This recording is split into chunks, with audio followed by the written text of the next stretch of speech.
Test status পাওয়ার রজত জয়ন্তী অবশ্যই উৎসবের উপলক্ষ।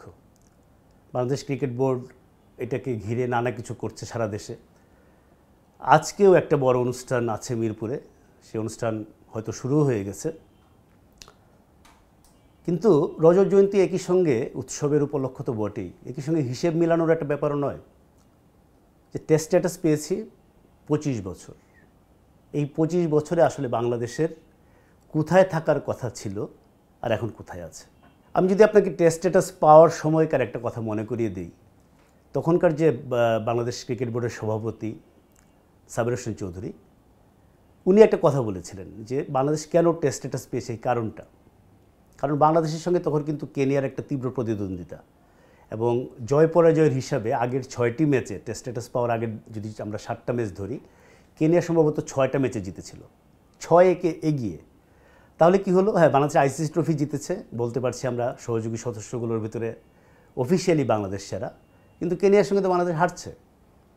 তাহলে বাংলাদেশ কেন টেস্ট স্ট্যাটাস পাবে?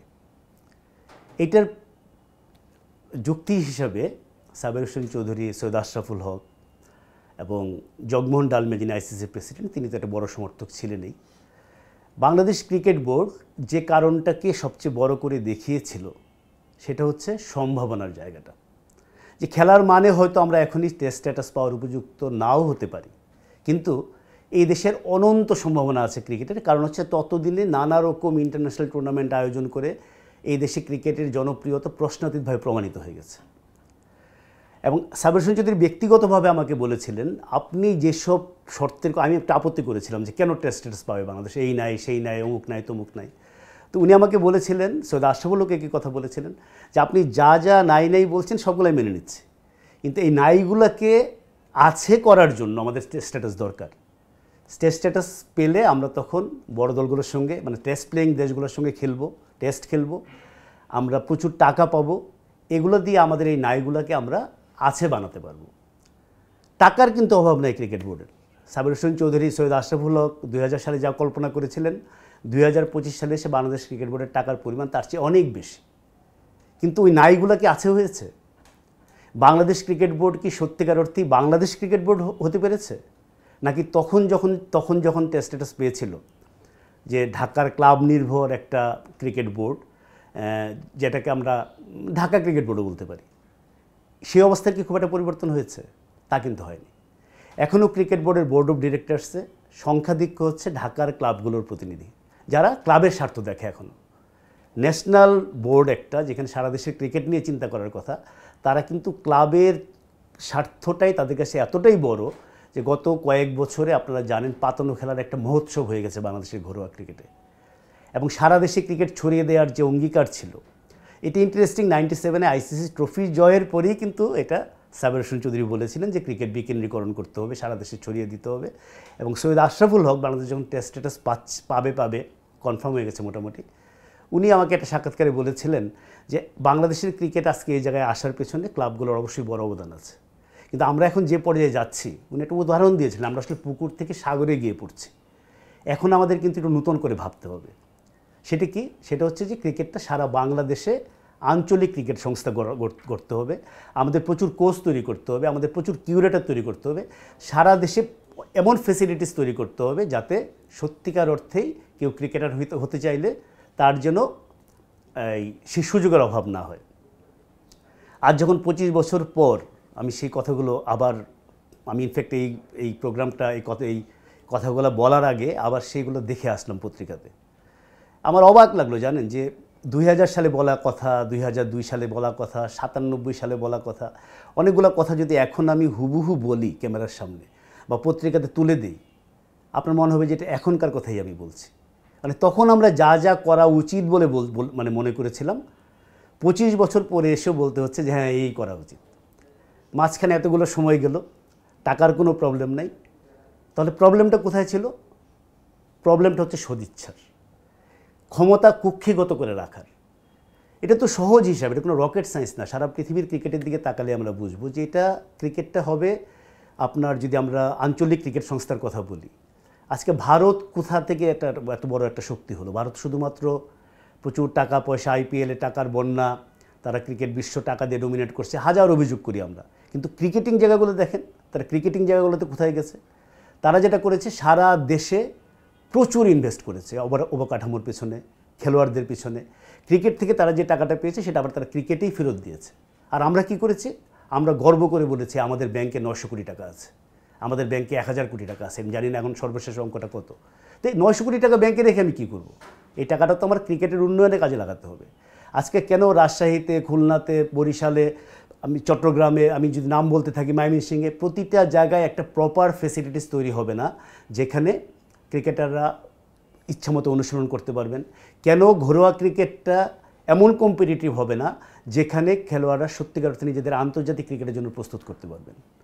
আমরা অস্ট্রেলিয়া, ইংল্যান্ডের মতো দেশ, তাদের প্লেয়ারদের মুখে, কোচদের মুখে কথাটা খুব শুনি যে ঘরোয়া ক্রিকেটের সঙ্গে ইন্টারন্যাশনাল ক্রিকেটের অনেক পার্থক্য। আপনি একবার চিন্তা করে দেখেন, ওইসব দেশের ঘরোয়া ক্রিকেট যে পরিমাণ কম্পিটিটিভ, তারা বলছেন ঘরোয়া ক্রিকেটের সঙ্গে ইন্টারন্যাশনাল ক্রিকেটের অনেক পার্থক্য। সেক্ষেত্রে বাংলাদেশের ঘরোয়া ক্রিকেট যেটা ফার্স্ট ক্লাস ক্রিকেট, এখনও তো সেটা এক অর্থে পিকনিক ক্রিকেট। ঢাকা থেকে প্লেয়ারগুলোকে আলাদা আলাদা করে দেওয়া হয়, তারা খেলে, সেখানে কোনো প্রপার ট্রেনিং নাই, সারা বছর ধরে কোনো পরিকল্পনা নাই, সেটার হয়তো অনেক টিমের প্রপার সাপোর্ট স্টাফও নাই। তো এটা কীভাবে হবে? আমি জানি 25 বছরের আনন্দের মুহূর্তে, রজত জয়ন্তীর মুহূর্তে এই কথাগুলো হয়তো বেসুরো শোনাচ্ছে, কিন্তু আমি মনে করি এটাই সময়।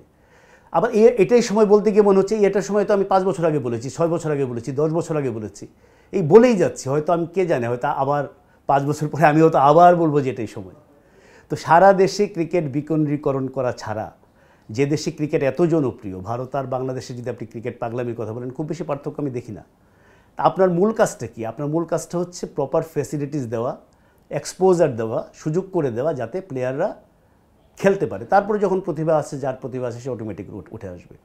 কিন্তু আমাদের বোর্ড কর্তারা, তাদের সঙ্গে যদি আপনি কথা বলেন, আপনি কি আমার বাংলাদেশ ক্রিকেট বোর্ডের মুখে গত 4 বছর, 5 বছর, 6 বছর, একজন তো ধরেন নাজমুল হাসান টানা প্রায় 16 বছর বোধহয় বোর্ড প্রেসিডেন্ট ছিলেন। আমার লাস্টে আমার বছরটা মনে নেই, মানে বলতে গেলে অনন্তকাল বোর্ড প্রেসিডেন্ট ছিলেন।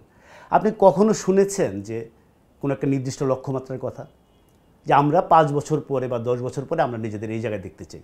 টেস্ট ক্রিকেটে আমরা 5 নম্বরে দেখতে চাই, 4 নম্বরে দেখতে চাই, ওয়ানডেতে আমরা 4 নম্বর হতে চাই, আমরা ওয়ার্ল্ড কাপ জিততে চাই এত সালে গিয়ে।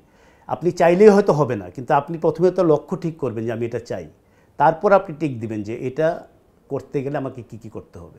অন্য দেশগুলো তো বসে নেই, আপনি চাইলেও না হতে পারে, কারণ অন্য বাংলাদেশের আগে তো 9টা টেস্ট প্লেয়িং দেশ ছিল, তারা তো আমাদের চেয়ে ক্রিকেট ঐতিহ্য আরও পুরনো। তারাও যদি সব কিছু ঠিক করে, আমরা যদি সব কিছু ঠিক করি, হয়তো আমরা পারবো না, কিন্তু আমাদের তো এই তৃপ্তিটা থাকবে যে আমাদের যা করার কথা ছিল আমরা সেটা করেছি। তারপর কখনো জিতবো, কখনো হারবো। যে কারণে বিশ্বাস করেন, বাংলাদেশ যখন কোনো ম্যাচ জিতে, বাংলাদেশ তো এর মধ্যে কোনো না কোনো বেশ কিছু সাফল্য পেয়েছে, এটা টানা খেলতে থাকলে আপনি কখনো না কখনো পাবেনই। কিন্তু বাংলাদেশ টেস্ট জিতলেও কিন্তু আমি খুব, টেস্টের কথা যেহেতু হচ্ছে, শুধু টেস্ট জিতলে বা কোনো একটা সাফল্য পেলে আমি খুব বেশি আনন্দিত হই না, কারণ হচ্ছে আমি জানি এটা লং টার্ম সাস্টেনেবল না। আবার বাংলাদেশ ব্যর্থ হলেও আমি মুষড়ে পড়ি না, কারণ হচ্ছে এটাই হওয়ার কথা। কিন্তু আপনি যদি সত্যিকার অর্থে একটা লম্বা সময়ের ধরে পরিকল্পনা করেন, তখন কিন্তু আপনি কখনও একটা ম্যাচ হেরে গেলেন, কখনো একটা ম্যাচ জিতে গেলেন, এই জিনিসগুলোও গায়ে লাগবে, তখন জয় পরাজয়ের অবশ্যই এটা ব্যাপার, কিন্তু এটা তখন এত বড় হয়ে উঠবে না। তো আজকে টেস্ট স্ট্যাটাস পাওয়ার এই 25তম বার্ষিকী রজত জয়ন্তীতে আমি একটা শুধু আশাই করতে পারি, আশাই বলবো, আশা শব্দটা এরকম যেটার ভিতরে সবসময় একটা সংশয় থাকে যেটা পূরণ হবে কিনা, যে বাংলাদেশ ক্রিকেট বোর্ড সত্যিকার অর্থেই যেন এই ঢাকার গণ্ডি ছাড়িয়ে বাংলাদেশ ক্রিকেট বোর্ড হয়ে ওঠে। এবং আজ থেকে 10 বছর পরে, আমি জানি না 25 বছর 50 বছর উদযাপন করা উচিত এক হিসাবে, তারপরে তো আসবে আপনার টেস্ট ক্রিকেটে 30 বছর আসবে, 35 বছর আসবে, কোনো একটা সময় যেন আসে যখন আমরা বলতে পারবো যে বাংলাদেশ সত্যিকার অর্থে টেস্ট প্লেয়িং নেশন।